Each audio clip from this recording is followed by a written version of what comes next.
Oh boy, this one's been a long time coming. This has been a video that I've been teasing over and over and over again. You know, I've recorded once before, but it was too toxic to be seen by the eyes of the public people because I was too emotionally charged and was very upset. But today, ladies and gentlemen, as you've seen from the thumbnail, the title, we are talking about Zero after 3 years of service. After being around for so long, what has the game achieved and where are we now? Today, as I said before, we're talking about the state of Zero, and Zero has been running for 3 years, and I think there was someone in chat earlier that honestly put it best. Like, where you look at the first year of Zero, which was essentially the one where we were still kind of like pre-break rides, I want to say. It was like the first season, and then we had the limit break meta, which took quite a bit before we got into break ride. Actually, no, limit break meta was like 4 sets or so. So combined, they took up less than a year, and then we had like the start of break rides, I guess, going into the end of the first year, right? And it was like, it was fun, right? It was a lot of unexplored territory. The game was like coming in fresh with COVID. Yeah, like events weren't so good, and there was like still a lot to be improved on basically for the first year. But it was still like a lot of people were playing Zero because it came out at the perfect time in English, where like COVID had just started and it was just like perfect. Like everyone was at home, nobody had anything to do outside of Animal Crossing, and so it came out at this perfect time when like people didn't know what would happen with card games in general, and Zero just drops in here and it's just like, hello, please play this. I'm sure you like Vanguard at some point of your life. And then year 2 was really good because that was basically just like break ride era and finishing up on Legion. And Legion, honestly speaking, was really nice because, you know, Legion was like, you got free triples and stuff. You had a bunch of like, you know, cards were in general, I felt like pretty easy. Like decks were relatively easy to build compared to G at least. And like some of the decks that were popular in the meta, like Nemuel, were not exactly the most fun in that sense, but it was still a good time, right? So break ride was really, really nice. And so basically, like because the anniversary year is always December, right? So the first year, you know, we had the original run. Year 2 is basically break rides into the start of G, I want to say. And then from the like year 3 has been purely just G, right? So G started in September of 2021, and of course now it's January, sorry, of 2023, and we're still in G. But we've been going through a lot of G, right? We've gone through every single season of G. The story isn't fully out yet, but every single set of the anime is technically out. And this third year feels like it's been the year that we lost the most amount of people. I feel like the most amount of people have quit the game, especially in the Vanguard Zero Japanese scene. It's definitely been a little bit heavy, where even some of like the biggest or like most consistent content creators for the Japanese server have stopped making content. So like I think the biggest loss is Bosuo. Bosuo, for those that don't know, he was really fast at getting videos out for new decks and stuff that got added to Vanguard Zero, and even for me sometimes helped me like come up with builds because I'd be like reference his lists or somebody else's, or like cross-check with his. And that just like did such a huge blow to, I think, Vanguard Zero in Japan in general. And a lot of people in like the Japanese scene that I've talked to, generally speaking, are just like, yeah, I'll keep playing because it's like kind of, you know, that like I've already invested, so just keep going, I guess. So that's kind of like the problem, is that a lot of people are here because it's like imposter syndrome almost, like, or like, you know, it's like you've invested too much resources, so you feel bad getting out of it, right? And when you look at the sensor tower side of things here, you can actually compare the two servers. So we're talking about the Japanese side, but you can here see this is just it doesn't really show too big of a, like, you know, time span. I wish I could see more of this, but it basically shows, you know, just this last month for Vanguard Zero, like it's still, interestingly enough, like on iPad and iPhone, it's like close to top 50 or inside top 50 of top grossing card games, which is pretty good. And, you know, in terms of like free games that are like role-playing, it's a bit less, but, you know, in terms of the card category, it's relatively high. But you also have to keep in mind, like, there's not that many different card games on offer in the Japanese, you know, app store in the first place, so it's, if anything, trailing a little bit low. So this isn't exactly the most like relieving sign. It might look good just because the number is relatively high, but it's not exactly great. And then for the English server, this is the Google Play. This isn't the apps. This is the Android side of things. It's like also like top 100 for top grossing card games. But again, like, what are we really like fighting against here, right? So that's kind of the thing that is also, you know, that just kind of paints the picture. Zero's been dropping down a little bit, and there's a bunch of different reasons why. The number one is 100% the crafting system. Like, ever since we got into G, it's just felt like this game was created to be played by Vanguard fans and nobody else. Like, you cannot tell me that the people that got into Vanguard through Vanguard Zero, you know, and we're trying to like keep their experience of Vanguard through Vanguard Zero, is like, if that's the only thing they have, like if they don't have locals, like, you cannot tell me that that's what it's supposed to be, because, you know, you look at these sets, right, and like recently they've improved on it a little bit, right? They've increased a bit more like GRs and stuff, but these things needing 5,000 of a material that's hard to get, like to craft one, when you sometimes need two to play it in a card game that plays with 4 card play sets, like, you're telling me that's a good idea? It wasn't from the first play, like it wasn't from the start. And it's like, we've been saying and complaining about this from the get-go. And it's like, yeah, I remember when the G crafting system and like generic materials and like box system was announced. I was like, great, fantastic, awesome, this is promising. And surely, of course, you know, the crafting costs can't be that much, right? Because you're in the same market as Shadowverse, which makes it so that you don't have to spend a single dime in order to become the best player in the whole world, right? It's so easy to craft decks in Shadowverse, which is like, you know, the de facto weeb card game. And, you know, you're entering the market of weeb card games with this, for real. And keep in mind that I'm focusing my complaints on the Japanese side, because it's been 3 years on the Japanese side, not an English side yet. But the English side has seen the writing on the wall, and they know that things are dire, right? Because they have the numbers. They know that the population is decreasing. They know that there is less players playing this game, right? Because they actually counteracted this. They made like the long-term player login rewards to give out a bunch of GR materials in order to be able to craft GRs. There is still, to this day, still no other way to get GR materials in JP, by the way. It's only through opening packs and exchanging crafting currency. And it's like, you look at the top 100 right now, you know, we are like 1 week into this old mile meta. Top 100 is Legend 13. That's pretty low. That's pretty low no matter how you look at it. That's like low no matter how you look at it. I don't know what the picture looks like on the English side, but there's clearly less people playing ranked, because it's like the ranked reward is a triple rare anyway. It's not a GR, and like you can turn into GR materials if you have 4 of the original card. And honestly, this game felt the most alive to me during the 3rd year anniversary, because they made rank points tripled. So, and VP was tripled as well.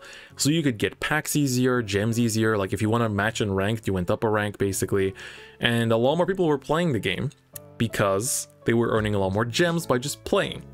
And now it's like, well, it went back to what it used to be, so people just went back to doing whatever else they were doing. Like, I was playing Zero super actively in December as well during that anniversary month, and I wish they did like double rank points or triple rank points a bit more frequently, because it would boost the amount of players playing the game as well. But they don't.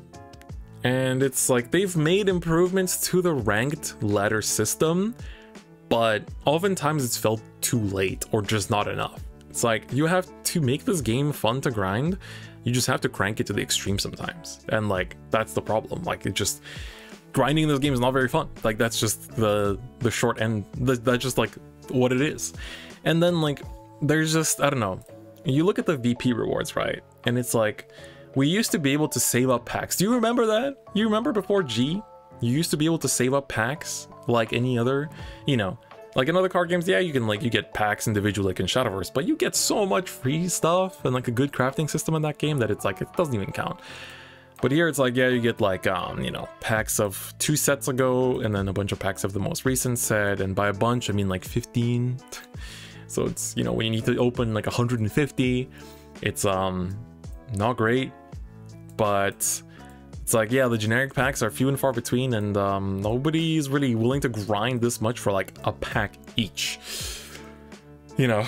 So it's like the grind just feels worse, and the reward for playing a lot just kind of decreases, right? It's like when there's tournaments and events, it's more motivating for people, right? Because you get gems, which equal into more packs and stuff like that. But then you look at your, you know, the rival digital card games, like again, Shadowverse, and they offer money. You can win dollars for winning in those games. So it's a little bit different as well in terms of the digital card game marketplace. And then events, like, I think the biggest mix, like there's so many mixed bags where it's like, in order to actively have decks in this game, you have to either choose to play just a select few clans and only save gems for when those clans are basically, or like those decks are going to be in the gacha. And if you play global, you have like a 2-month, you know, buffer time where you can wait and expect to see a certain deck come out. And it's like, great, fantastic, awesome, I love it. But if you don't have that, then it's like, you know, in JP, it's just, well, I hope things don't get crammed all into one set, which they sometimes do. And you're like, well, I don't have the funds for this. So it's also not very fun. So it's like the events, it's like one thing you have is like, it's so expensive to build decks. And it's like, I do have a lot of decks built, but that's because I'm a content creator and I spend regularly on this game. And like every time I spend, I feel guilty. It's like, that shouldn't be the case. Like when I spend on other mobile games, it's like very infrequent, and it's usually because I really like the game. So like Fire Emblem Heroes is a mobile game that I really like, and I don't spend on it regularly. Like sometimes when I do like discounted packs where you get a bunch of like, let's say gems plus like other cool things, like, you know, hard to get characters and whatnot just immediately, or like Granblue Fantasy also does a good job with those kind of packs, then it's like, yeah, I guess I'll like put in like 30 bucks or something, whatever. But with Zero, it's like, if you don't spend like 100 or 200 a month and you play competitively and like you want to own decks from every set, like you're spending at least 200 bucks. I know people that spend 400 every month. Like that's not good. This is a digital game. This will end eventually. Like whether it's this year or next year or in 10 years, most digital games end eventually. Not everything can be RuneScape. Not everything can be World of Warcraft, you know? Where they can just, it feels like they'll be there forever, right? League of Legends probably is going to be there forever, but a lot of these digital games eventually just don't hit the KPIs, the key performance indexes, and don't reach what the company expects to make money-wise. And then they have the choice of either making it easier for people to get into to hopefully attract people that will spend, or just milking the remaining player base because they know that there's too much of a negative image around the game. So just milk the remaining player base until they eventually say, all right, we've milked enough, we're out of content, let's put an end to this. And a lot of people in Japanese community are like, Zero's gonna end this year. Like they're just like, yeah, Zero's just gonna end this year. And you know, a lot of us don't want that to happen, but it's like, what will happen next? Are they going to go to V-Series? A lot of people will, like, if V-Series happens and they split the format, or worst case, they say you cannot use your strides, like, if they actually, like, shut down an ability to play with strides, the game dies on that same day. I can tell you right now. Because there's no way in hell you've been milking your players for a year and a half, and now you're gonna tell them they can't use that? Hell no. So they either it's gonna get like, if they go to V, they either split the format, and then ranked just like a barren land because people have to choose one of two formats, which is just like, if you make two different rank ladders, like, it's just death. You won't find players. Like, that's all. And then it's like, if they then make VRs be the same as GRs, where you only get one per box with the same system, oh my god, like, that's ridiculous. That would be insane. Like, they could do a format split like Shadowverse, but like, one, Shadowverse has a combined server of all players, of all languages. Zero does not. And Shadowverse has more players, so it just doesn't work. So if you go into V, you basically have to just do premium. Like, these cards can be reworked to have stride bonus skills instead, and then you just have a completely original experience. And gifts also are like another, like, how are you going to implement axle circles? How are you going to implement forces without it being crazy? Like, there were people that didn't want to play Zero in the first place because of the mechanics of the game, right? And not being able to play regular Vanguard online was a big reason why a lot of TCG players didn't want to touch Zero from the start. But now, you know, if you add a bunch of these mechanics that obviously just like are harder to control without more defensive mechanics, you're gonna have a lot of game balance to do, which is a lot of work. So, you know, what's next then? Do they just import all the premium collections and then like some supporting cards, maybe change some effects that like generate markers into like drawing cards or whatever, or restanding rears instead of generating axle markers, and call it a day? Like, is that we just release premium collection? Maybe they release something like original cards, like make their own literally new strides. I don't know, like, do they go to D series? In that case, like, then how are you different from Deer Days, you know? And it's like, there's already D series cards in the game through the tower events. So it's dicey. The future is really uncertain. And it's like, we only have a couple sets of G left. Like, there's still story to cover. For those curious, the story of Vanguard Zero in the Japanese version right now basically goes up to the Megiddo episode. So basically where Megiddo pops up and there's like, you know, Valios, the Valios fight. So we're not at Gizeh yet. We're not at like, you know, the Gizeh part. We're not at the Gridora fight yet either. Like, that's another thing that still needs to happen. So there's still content left story-wise, but when will it get to that? You know, obviously over the next month or two. But then, like, how are they going to do Zero, like Gizeh? Will you need to like open another 150 packs to exchange for it again? Like, it's rough. And I don't really want to open a bunch of Bermuda packs just to get Gizeh either. So like, hopefully it's an easier way to exchange it somehow, because right now it's, you know, if it was a free card like the Messiah Stride is to everyone, that'd be great. That'd be fantastic. You have this other problem, you know, speaking of events, you know, we're talking about the story, talked about the future, but clan events are probably the biggest thing for me that are like both good and bad, because you finally design clan events where you actually give people competitive decks from one event where people can just like actually compete in ladder without spending crazy money on gacha. And it's great, but then now you require them to buy skins, which can only be bought with real money, or refresh their stamina with a bunch of gems without the bonus skins, which is like,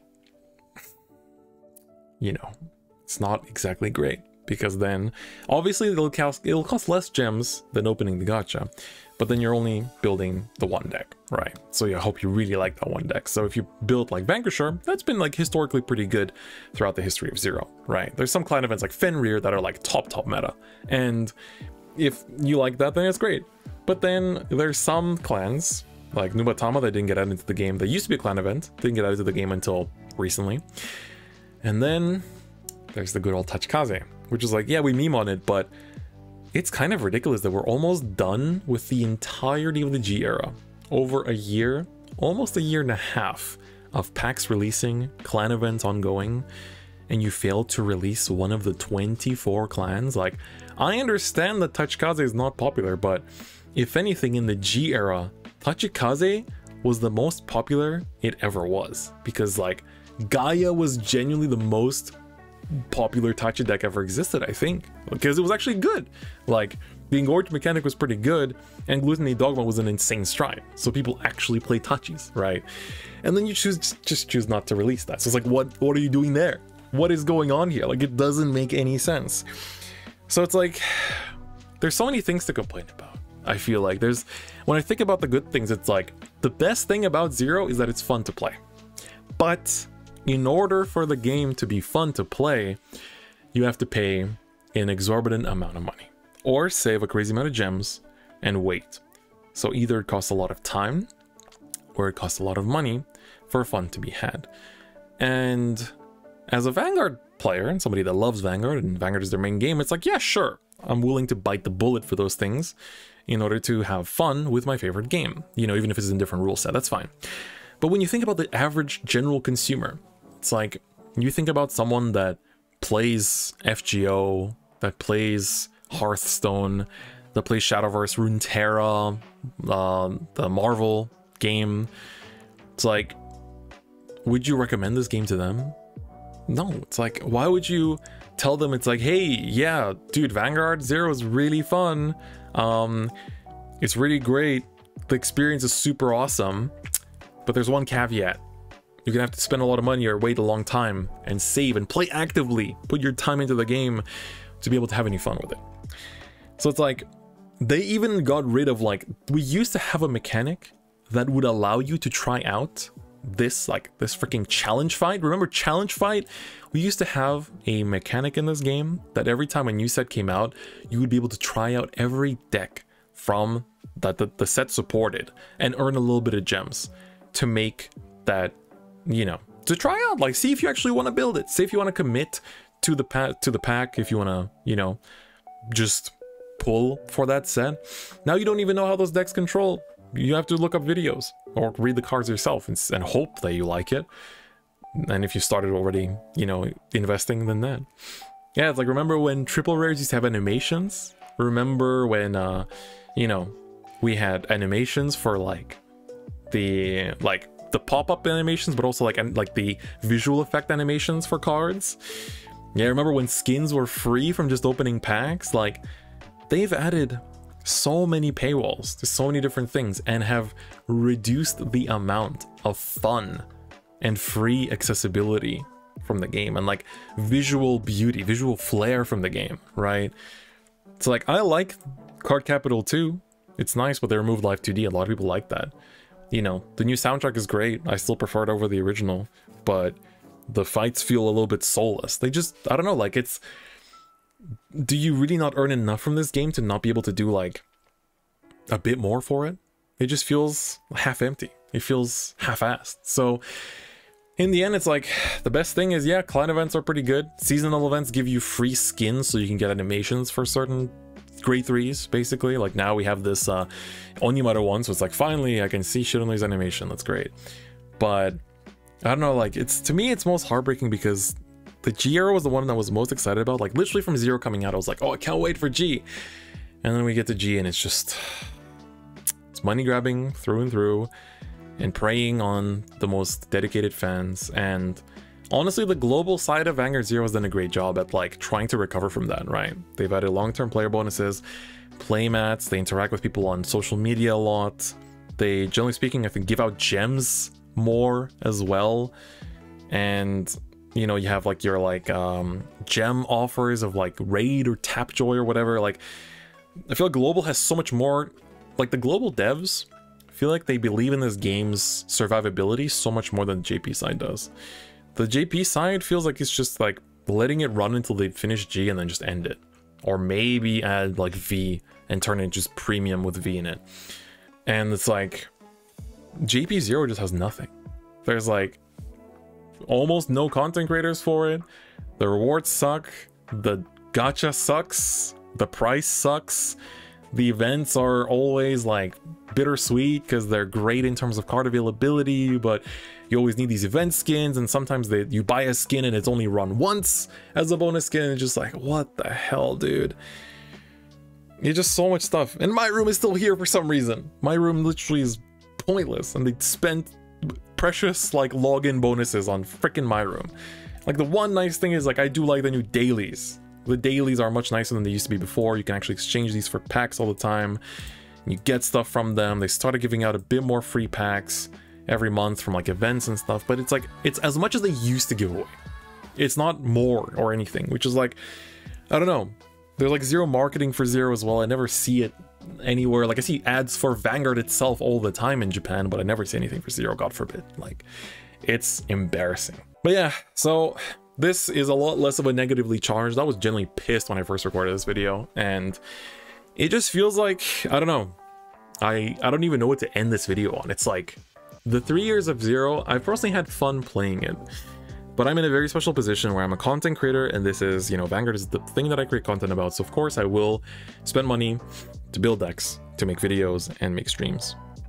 But I don't know, like, you look at the competition, you look at the other digital card games, and just like, what are you doing? What are you trying to achieve here in this marketplace? It just feels like it's a game to like preying on dedicated Vanguard fans, which is like, that's not how you should make people feel, right? The Vanguard community isn't like the Pokemon community where it's like the biggest thing ever. It's like, it's a big community. Don't get me wrong, Vanguard is a huge game, but it's not Pokemon levels of big where you can get away, or like Yu-Gi-Oh where Konami like just does all kinds of sneaky and very like not so nice things to its player base. Like, it's not, I don't know, it's just weird. It's really weird how it's handled. And going into this 4th year, you know, it's a miracle. Congratulations, Zero, you've made it to 3 years. Can you make it to the 4th one though? I want that to be the case. I want Zero to live. Like, as negative as I'm being, I want Zero to get better. That's why I'm pointing out all these problems, is that I want Zero to get better. I want it to be less greedy. I want Bouchard to understand that this is a way, for some people, this is the only way they can play Vanguard. This is the only way they can play Vanguard because it's free to play. And they live in the middle of nowhere. They don't have locals. They might not have a PC or a Switch to play Dear Days. And this is their only Vanguard that they'll ever know, right? Until they move or, you know, just like get Vanguard in the local area, right? And it's like, I want Bouchard and Game Studio to treasure it with what it is, right? It is a precious way to play Vanguard, and they should treat it like so, right? They respond so quickly. They used to respond so quickly to problems in Zero, and nowadays it's like nothing. It's like, a deck is OP, well, I hope you can wait a year. Like, Jesus Christ, we used to get nerfs immediately after a month or two, right? Remember the cross? That was like almost immediate, and then nothing for ages. So, I don't know. I'm putting this out in hopes, obviously, you know, reflecting on the game as it is, but also just in hopes that things get better. Honestly, I just want Zero to get better. I want it to make to the 4th year. And when I make this video next December or January, talking about the 4 years of Zero, I hope to be smiling, laughing, joyous, and overjoyed about, you know, how Zero recovered and managed to save itself from the brink of demise after being super mishandled in Zero throughout the G era. So that is my video. In the comments, please let me know your thoughts about Zero, especially the global side. I don't play global, but I'm always jealous of how much better it's handled. I feel like if Zero JP shuts down, at least global will go on. So global is definitely the one carrying the torch right now, carrying the heavy weight. So I'm curious to see how it's going to end up. But with that, that is going to be it for this video. It's just been a little talk video about Zero itself, so I hope you enjoyed it. I just wanted to get it out and just kind of have an open discussion about Zero and how it's been, right? I feel like it started pretty well. I had a really good run throughout the Break Right era, and it's just been kind of downhill ever since we got into G. So I hope it improves, sincerely. But let me know your thoughts in the comments below. Please do like this video if you like it, subscribe if you haven't already. And again, I'm going to be repeating this for a while, but I'm currently moving apartments very soon, and it's super expensive. So if you want to support the channel, consider becoming a YouTube channel member or subscribing on Twitch. Both ways are great ways to support the channel and what I do, and expect a lot more content along the way. But anyway, that's gonna be it for me today. Thank you so much for watching, and I'll see you guys next time. Bye bye.